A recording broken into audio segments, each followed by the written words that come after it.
Quê? Não, tudo bem, pode ir. Então. E essa gimnosperma o pessoal chama de softwood e a angiosperma de hardwood. É uma distinção meio estranha para a gente, principalmente. Né? Lá na Europa e nos Estados Unidos, como tem bastante pinheiro, né, e a flora é não é tão rica como aqui. Então, basicamente, os pinheiros são mais leves, mais macios, e maple, ash, essas madeiras são mais duras. Né? Então, eles fizeram essa distinção grosseira. Mas, por exemplo, marupá, que a gente vai usar no lugar do abeto, né? É uma madeira super macia, molinha, mas é uma hardwood, vamos dizer assim. Então, não funciona. Mas só para vocês saberem essa terminologia, porque vocês vão ver coisa na internet, ler livro, tudo em inglês, porque livro sobre luterias, tudo em inglês, né? Então tem que saber o que significa isso. Tá bom? A madeira ela tem basicamente 3 constituintes: hemicelulose, celulose e lignina. Tá? Tem mais, se vocês somarem essas porcentagens, vocês vão ver que não dá 100%, porque tem um monte de outras coisas, mas na verdade, o que importa para a gente em termos de propriedade estrutural da madeira são essas 3 aí, né? Então, a celulose é o principal. É o que garante à madeira uma elasticidade. A celulose você pode pensar assim, tipo um monte de canudinho por onde passa a seiva, vamos dizer assim, né? É que responsável pela elasticidade e pela resistência à tração, né? Você pega uma madeira, você estica assim, ó. Você pode fazer o que for, não vai acontecer nada, ela tem uma resistência à tração, né? E a lignina, ela tem resistência à compressão. É uma coisa legal da natureza que inventou a árvore, né? Porque fez algo que pode crescer, porque tem que crescer, né, para cima. Então tem que suportar a vento, tem que ter elasticidade, não pode quebrar. Então tem que ter celulose. Mas ela tem que também aguentar o próprio peso. Então a lignina dá essa rigidez para a madeira, né? E a hemicelulose, na verdade, é o elemento que faz a ligação entre a celulose e a lignina.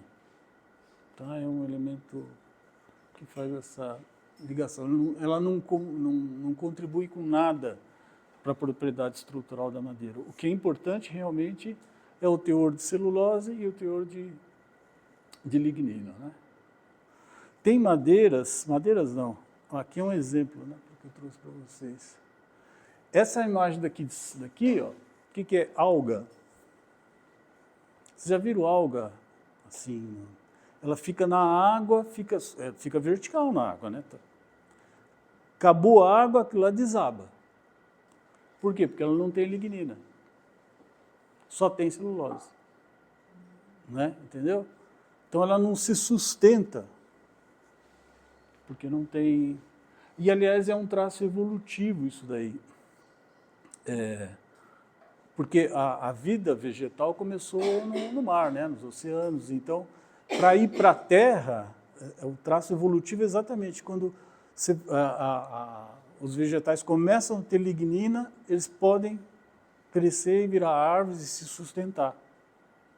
O que está na água, né, não tem... A não ser, claro, essas áreas de inundação que tem na Amazônia, né?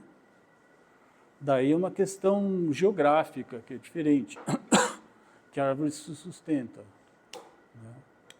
Porque tem as duas coisas. Aqui o texto é mais ou menos o mesmo, né? 2 defeitos convenientes: anisotropia e higroscopia. O que é higroscopia? A madeira é um material higroscópico, ou seja, ela interage com o ambiente, troca a umidade com o ambiente, certo? Então ela incha, você está num ambiente super úmido, como aqui em Curitiba, por exemplo, a madeira incha. Vai para um ambiente seco, a madeira seca, né? Ela encolhe, né? E isso daí é um problema grave. Que nem aqui no Brasil, no centro do Brasil é mais seco. Você faz um instrumento aqui, em Curitiba, e vende para um cliente em Brasília, racha, né? Inclusive tem um professor que está de licença daqui, chama Leandro Mombá. Já ouviram falar do Leandro Mombá, não? É. Leandro Mombá. Ele está de licença, né? A gente não sabe se vai voltar ou não, né? Fica aquela coisa. Mas a tese dele, de doutorado, é sobre isso. Ele desenvolveu na tese uma espécie de um gabinete com a temperatura e umidade controlada, né, que fica no ateliê. Então, vocês vão trabalhar com as madeiras, estão trabalhando aqui. Parou de trabalhar, guarda lá dentro do gabinete. Então, fica o tempo todo com aquela umidade controlada. Vai trabalhar, tira de volta, né? Porque esse processo de secagem, de inchamento ou de rachadura, não é a não ser que você deixe no sol, é um processo lento, né, na verdade. Isso é tipo. Só que é tudo. Fez isso para exportação, né? Para exportação. Tem instrumento no mundo inteiro, ele já teve problemas com o instrumento. E geralmente quando o luthier faz o instrumento, é a garantia vitalícia. Então não pode acontecer nada. Então, ele teve principalmente rachar. Principalmente rachar. Então ele teve alguns que ele teve que reconstruir. Então ele criou essa estufa, essa câmara, ele trabalha lá, trabalha um pouquinho, devolve lá, trabalha um pouquinho para poder exportar para a umidade daquele lugar que o instrumento vai. Então a tese dele foi assim, é bom ler. Tá de acordo com... Para onde vai? Leandro Mombá. Mombá com B-A-C-H no final. Na universidade? Ele que fundou o curso, praticamente. Opa. É só digitar Leandro Mombá. Você acha? Tem bar, tem chuva, tá tudo. Então, e a maioria, se você vai exportar, por exemplo, para a Europa, esse lance de exportação pode falar, nossa, vou exportar, mas é um caminho, viu? De longo prazo, de longo prazo. Você não vai, terminei o curso, me formei, vou me exportar para a Europa.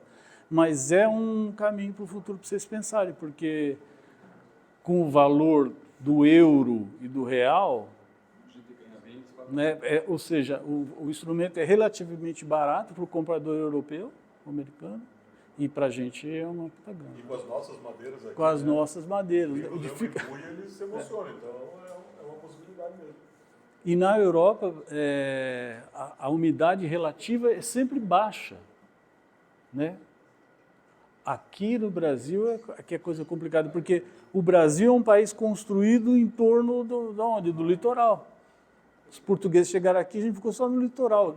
Depois, faz muito pouco tempo que existe Brasília, então, ou seja, essa ideia de que é uma parte seca, né? Mas então toda Rio de Janeiro, São Paulo, se falar São Paulo não é litoral, mas está pertinho. Então, Curitiba. Então é uma coisa que vocês têm que... Anisotropia. O que é anisotropia? É mais fácil entender anisotropia entendendo a isotropia. Isotropia é a capacidade a propriedade de um material de responder uniformemente às forças que são aplicadas a ele, independentemente da direção. Então, se eu pego um plástico, por exemplo, uma peça de acrílico, digamos de 30 por 30, eu aperto esse acrílico assim, o que vai acontecer? Vai dar uma arcada, né? Se eu virar o acrílico assim e apertar do mesmo jeito, ele vai do mesmo jeito, né? Não é diferente, certo? Não é diferente. Com a madeira, não é assim. Você pega uma lâmina de madeira, a fibra está assim, né? Se eu aperto desse jeito, pressiono desse jeito, ela flexiona bastante. Agora, se a fibra está assim, eu aperto assim, dessa forma, é muito menos, né? Ela tem mais resistência, ou seja, a resistência à flexão da madeira no sentido longitudinal, a uma força, né, é muito maior que a resistência à flexão no sentido transversal. Entenderam? Mais ou menos, né? Sim. Não tem um... Isso, mas é que o ideal para pensar isso teria que ser um tampo, né? Uma chapa no lápis? Ó, se eu fizer isso daqui, ó, aqui, a fibra está assim, certo? Né? Se eu fizer assim, ó, eu posso quebrar com uma maior facilidade. Agora, se esse estivesse nessa direção, ela não quebra de jeito nenhum. Não quebra de jeito nenhum, mas é muito mais difícil. Então, a diferença de resistência é muito... Isso chama anisotropia, que é diferente de um plástico que é isotrópico. Em princípio, isso é um defeito, porque a gente quer coisas que sejam regulares, né? Se eu vou pôr uma telha na minha casa, eu não tenho que ficar pensando se é assim ou assado, a telha tem que responder do mesmo jeito. O metal é a mesma coisa. Então, a gente, em princípio, pensa, poxa, uma madeira, só que... Com a carne tem uma questão da fibra, independente de como você corta, mas... tipo por aí. A gente tem que achar o filé mignon. Podemos até fazer um churrasco para comprovar se isso... Vamos ter que testar. Então, se eu faço uma pressão assim, ó, isso daqui é muito frágil demais, é uma coisa... Ó, um pouquinho mais eu quebro. Dificilmente eu vou conseguir fazer isso dessa forma, né? Por isso que os instrumentos musicais são sempre o Nicolini já foi embora, né? Ainda bem. Sempre construídos no sentido longitudinal, ou seja, a tração que está sendo exercida pelas cordas tem que ser longitudinal. Significa o quê? Que a madeira, eu posso usar um tampo bem fininho, se tiver no sentido longitudinal, né? Que ela aguenta muito a pressão, a tração das cordas. Ou seja, se eu vou fazer um tampo, eu já até falei isso com vocês, fazer um tampo de instrumento de madeira ou de plástico, né? O plástico é isotrópico. Então, eu posso fazer assim ou assim. Agora, com a madeira, não. Tem que ser sempre nesse sentido. E se eu fizer de madeira, ele vai ter uma resistência muito maior à tração do que o plástico. Se ela tem mais resistência, ela vai ser mais leve. Se ela é mais leve, se a madeira é mais leve, porque tem mais resistência, tem mais som. No final, é isso que importa.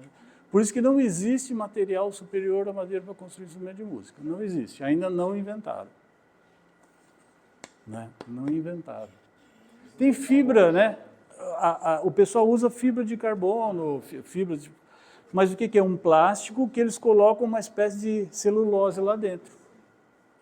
Entendeu? Esse carbono é elétrico também? Hã? É elétrico também, não é acústico. Não, estou falando tipo violino, violoncelo feito de... É que eu descobri que foi elétrico. Né? Aí, ó, isso daí são os cortes, né? Isso aí é um corte de uma... Acho que é uma inteligência artificial que fez isso daí, né? Tá? Olha aqui que legal. As rachaduras, eu comentei isso com vocês ontem, né? As rachaduras, quando acontecem, sempre estão no sentido dos raios. Lembra do conceito de raio em geometria, né? A distância do centro até a extremidade da circunferência? Isso é um raio. Então, um raio é um formato de pizza, né? Sempre a rachadura vai ser assim. Nunca vai ter uma rachadura aqui, ó. Dificilmente vai ter uma coisa assim, né? Tanto é que vocês veem em filme... Aqui no Brasil não tem isso, mas em filme americano, aquele pessoal achando lenha, né? Que eles podem botar bota um pouquinho em pé, dá um pum e corta, né? Ele não está fazendo de qualquer jeito, ele está sempre mirando aqui, ó. Porque daí abre no raio, né? Aliás, madeira para violino é feita assim. A madeira para violino é feita assim. Deixa eu pedir um lá. A madeira não pode ser serrada, tem que ser com cunha. Então você pega mais fácil fazer aqui isso. Aqui não dá, né? Está aqui o tronco, né? Tem os anéis. Eu não sou muito bom de ver. Então, ele vem com uma cunha, e depois com uma cunha tira essa pizza aqui, ó. Depois tira uma outra aqui. Daqui vai sair um violino. Como? Faço isso aqui, ó. Põe uma cunha contra a outra. Colei essas duas partes. Então, essas duas, eu fiz essa projeção aqui, para ter o tampo, fundo do violino, é sempre da mesma forma. É. Né? Porque eu garanto que aqui eu vou ter uma estrutura aqui irmã, paralela a essa. Ó. São muito semelhantes, porque elas saíram do mesmo pedaço da árvore aqui, né? Isso implica o quê? Uniformidade sonora também, acústica, o comportamento acústico. Isso é muito variável. Você pega uma madeira cedro, que nem a gente comprou ontem, né? Se eu tiro o cedro de uma parte da árvore, tem uma certa característica. Se eu tiro de cima, tem outra característica. O Mombau usa aquela técnica para fazer os leques que vocês estão fazendo. Ele pega um monte de leque, assim, um monte de madeirinha, né, para fazer o leque, e joga na mesa. Daí vai vendo o som que tem em cada uma daquelas coisas lá. Aquele que soa mais, ele combina, né? Porque isso daí é muito importante para o comportamento acústico do instrumento. Olha aí, ó, rachaduras, sempre nos raios. Essa parte escura chama-se cerne, tá? A parte clarinha chama alburdo, e a medula, que é a parte central da árvore, que a gente nunca usa. Você nunca pode fazer nada com a medula. Tá? Usa-se, de preferência, o cerne. Tem madeiras como o marfim, que o cerne e o alburno são indistinguíveis. Você não consegue ver, porque a madeira é clarinha, né? Mas, às vezes, a gente usa pela beleza, né? De ter uma faixa branca. Não sei se vocês já viram um fundo de violão, que tem jacarandá com aquela parte clarinha no meio. Fica bonito usar. Ontem tinha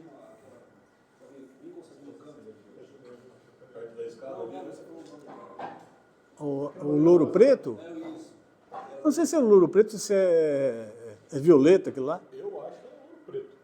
Eu também. Aquela lá, até o Marcelo Companheiro disse que não tinha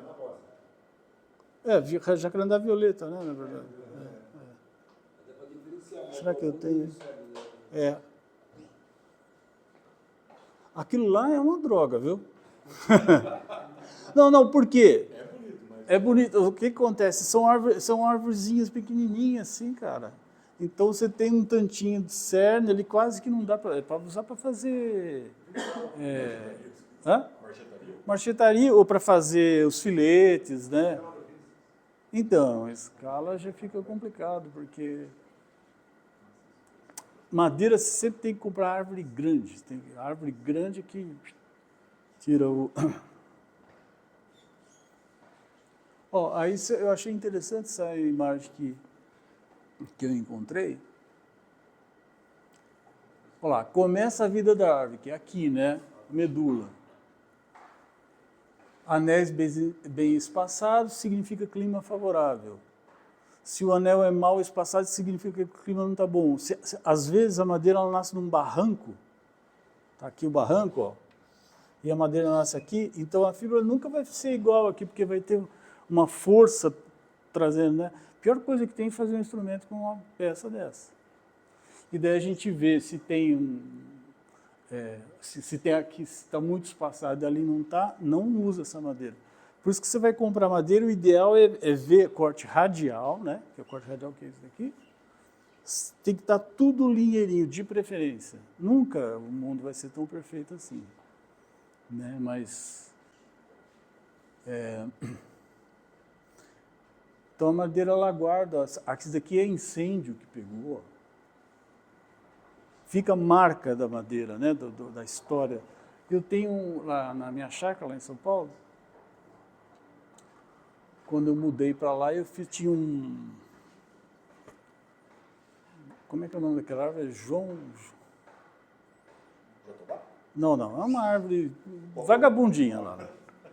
E eu não tinha como fazer o varal, cara. Daí eu peguei, fiz um talho assim e preguei um sarrafo e fiz o varal de casa. E ela foi crescendo, ela engordou. Assim. Então hoje você olha a árvore, parece que ela tomou uma flechada assim que passou do outro lado com madeira. E fica a marca dela, né, das coisas que acontecem.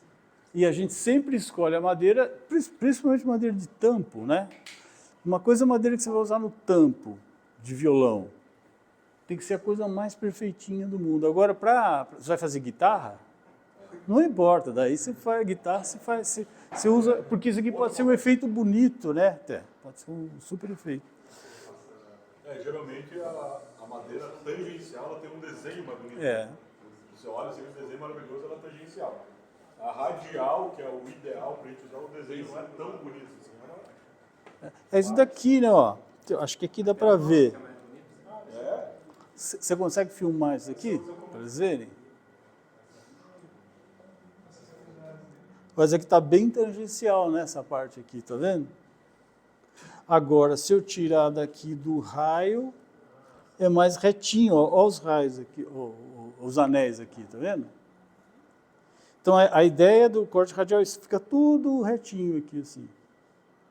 Agora, se eu tiro daqui, já forma esses desenhos que chamam de catedral, né? Porque tem um formato de... E ela empena mais. Ela deforma mais, né? Mas aí fica tranquilo usar na guitarra, porque quando você vai fazer um corpo de guitarra, sei lá, 45 milímetros, então não vai empenar. Mas no violão tem 2, 3, daí é... Exato. O braço tem que ser radial. De preferência, né? É tudo uma relação entre comprimento e espessura, entendeu? Se você tem um grande comprimento ou espessura curta, então ela é mais suscetível a se movimentar. Agora, se o comprimento é curto, que é o caso do corpo da guitarra, né? O comprimento e a largura a espessura. Ó, esse da esquerda, um corte tangencial, tem esse aspecto aqui, né? E esse aqui o corte radial. Dificilmente, eu já mandei para vocês um vídeo sobre corte das madeiras, né? Antes de ontem, né? Então, dificilmente a gente vai encontrar madeira que... Mandei. No dia da madeireira. Mas a gente vai passar as madeiras aqui. Então, normalmente o que a gente encontra é isso daqui, corte tangencial, desse jeito, né? Porque, não é que é corte tangencial, é um corte simples, então a madeireira não quer saber de... Para madeireira é isso, né? Não vou ficar preocupado na radial. Então, o único corte radial aqui é esse, ó, do meio. Os outros vão ficando mais ou menos, e aqueles de cima e de baixo ficam tangencial, né?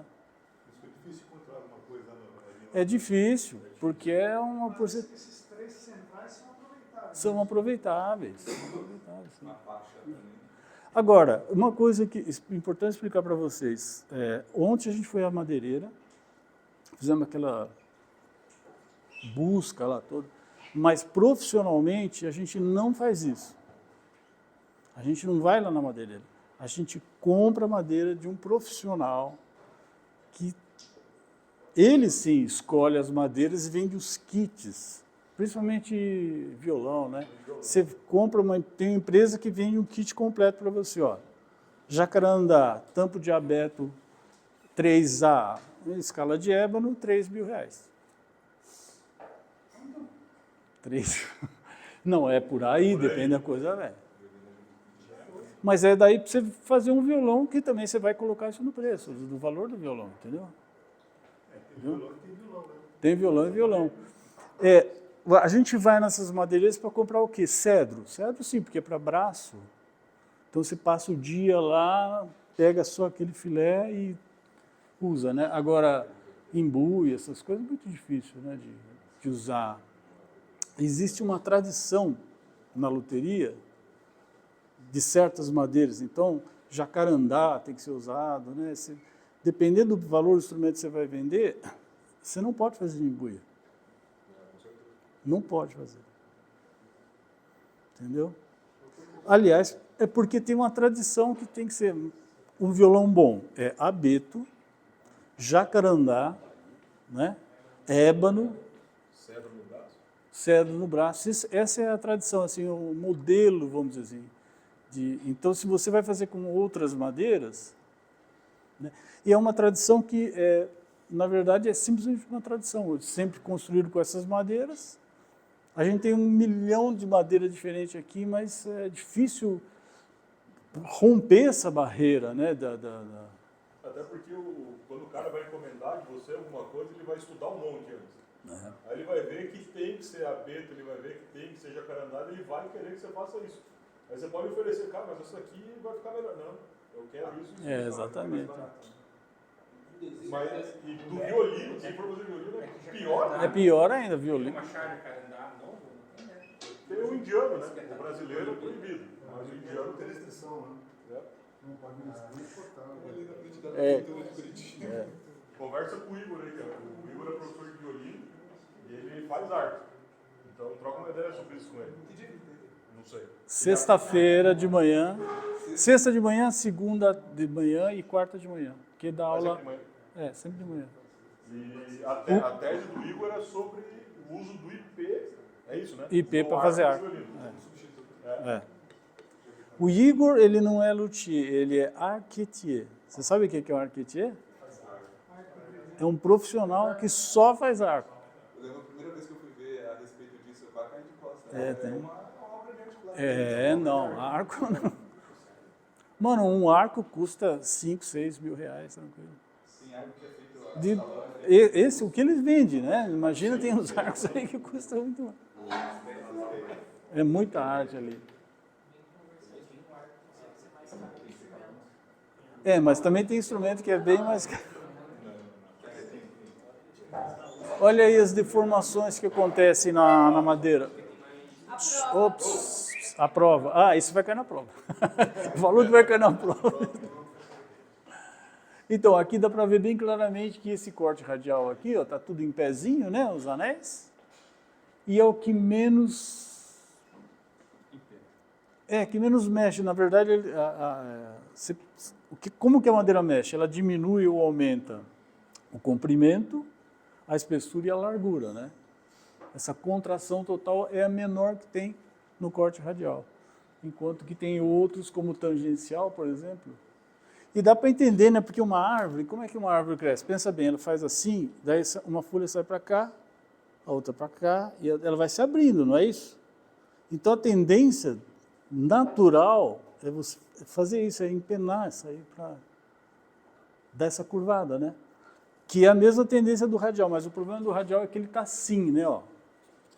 Aqui está assim. Já pensou você fazer esse empenamento assim?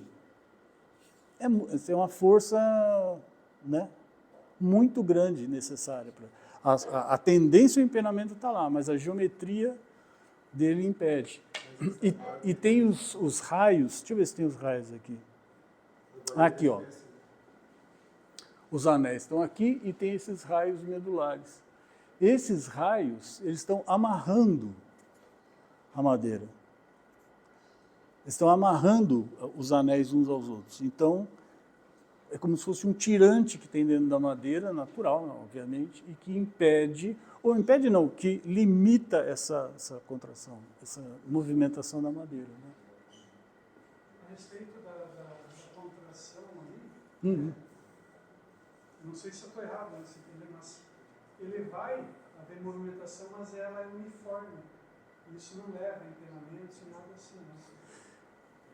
Não é que ele é uniforme, você imagina... Porque vai absorver a umidade.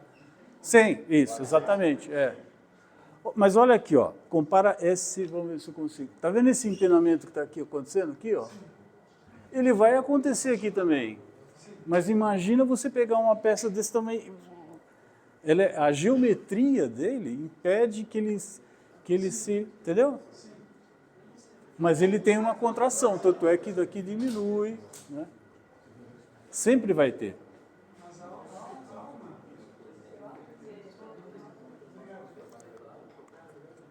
desse Propriedades Acústicas da Madeira, é um vídeo super legal para ver.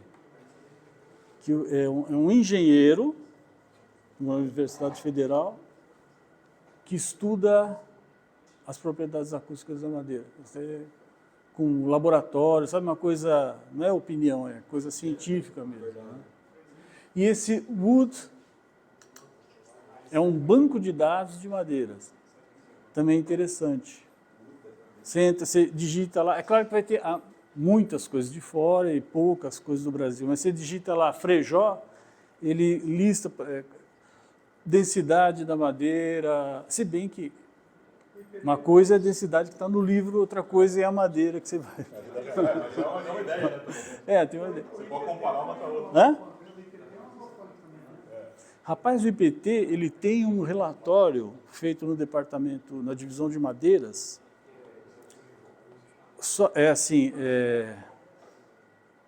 Putz, eu não lembro do nome disso, mas isso aí é fácil de achar.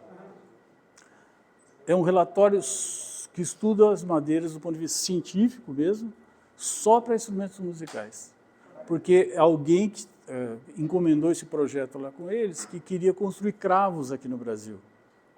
Então, precisava de um estudo científico. É legal, tem um monte de informação. Um monte de informação. O teste é feito no laboratório? Oi? Os testes são feitos no laboratório? Em laboratório, é. O IPT é um Instituto de Pesquisas Tecnológicas, fica ao lado da USP, em São Paulo, bem do ladinho da USP. Então, é um centro de pesquisa, né? Tem geologia, águas, e tem a divisão de madeiras. E calhou de ter um engenheiro lá que era cravista, né? Então daí facilitou as coisas, porque... Tá bom? Bom, eu preciso falar uma coisa...